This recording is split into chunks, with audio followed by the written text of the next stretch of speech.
Hi, my name is Ashley Williams, and today I'm going to present to you my interpersonal communications project for Dr. Neil Gilliland, HSER 508. Okay. Each person has his or her own formula when it comes to personality types and blends. I believe it is my responsibility to help provide the people I will be counseling in the future with everything they may need to live life to its fullest. My overarching goal is to show the individuals I will be counseling the love of God. Being a future Christian counselor, I am responsible for helping to win souls for Christ.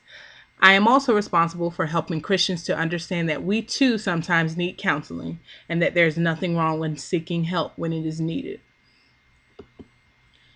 My behavioral blend is IS or SI, if you want to call it. This blend allows me to get along with most personality types. It also allows me to relate to others. This behavioral blend causes others to view me as both inspiring and sometimes even submissive.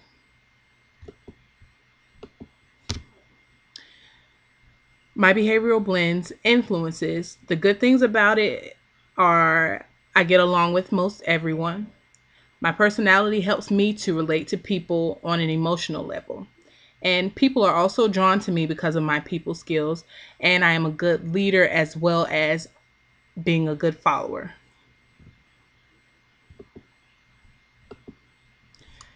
The bad things about my behavioral blend is I tend to show a lot of emotion when making decisions, both publicly and privately. And we know that sometimes when we show our emotions publicly, it can cause people to view us as weak or vulnerable. Another thing that is negative about my behavioral blend is I sometimes spend too much time catering to others' needs instead of taking care of myself. I also sometimes overlook important issues instead of confronting them head on.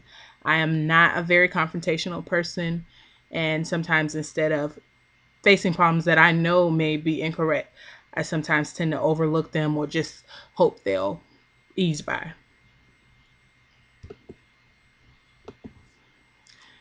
Barriers in intercommunications are instances where conflict or disagreement may occur.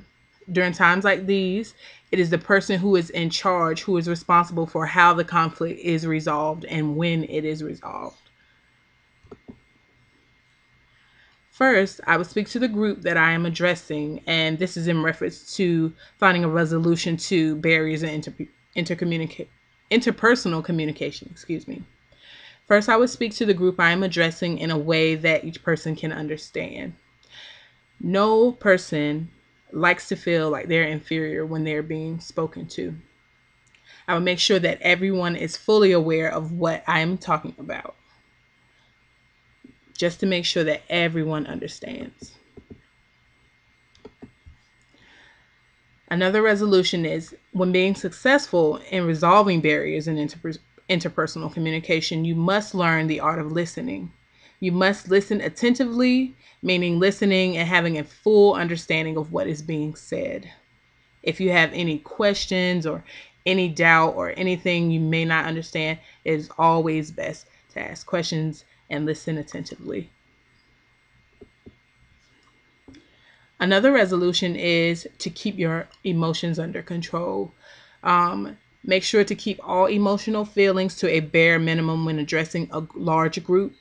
When you're in a casual conversation, then you can be more emotional or show more emotions if you choose to. Um, it can be useful in getting your point across.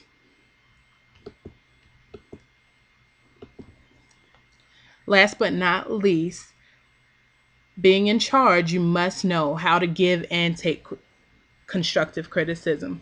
I can't begin to tell you how many times I've been in situations where I've had supervisors on my job tell me what I need to do and things that I can work on, but when I try to give them that same feedback and tell them things that they can work on, they're not able to swallow it. And I feel like if you can give constructive criticism, you should be able to take it.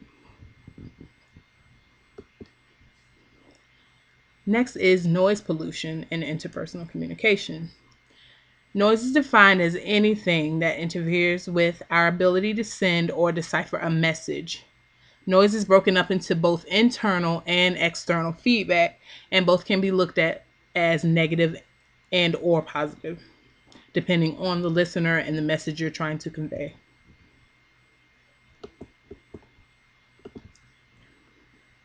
Solutions for noise pollution and interpersonal communication. These are the internal solutions. Internal feedback is feedback you give yourself as you assess communications during the actual communication. To prevent internal noise pollution, you should watch television less, listen to your radio less, and use household devices selectively to reduce noise in domestic areas. Solutions for external noise pollution. External feedback is feedback you receive from other parties or devices, anything like that. To prevent noise pollution and externally, prohibit the usage of loudspeakers in residential areas. These are just examples, unless the situation calls for it.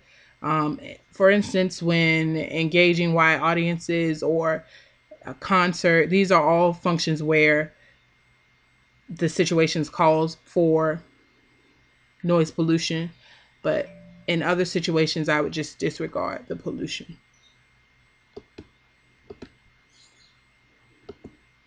My plan of action. I plan to show counselees that it is okay to seek help. Counseling should be used as a tool to help those who are in need. I want to break the stereotype that in order to see a counselor, you have to be bipolar, schizophrenic, or just plain insane. That is definitely not the case, and I believe that everyone could benefit from talking to a counselor, thus using interpersonal communications to get the message across. Thank you. It has been my pleasure presenting my project, and I hope you all enjoyed as much as I did putting it together. Thank you, and good night.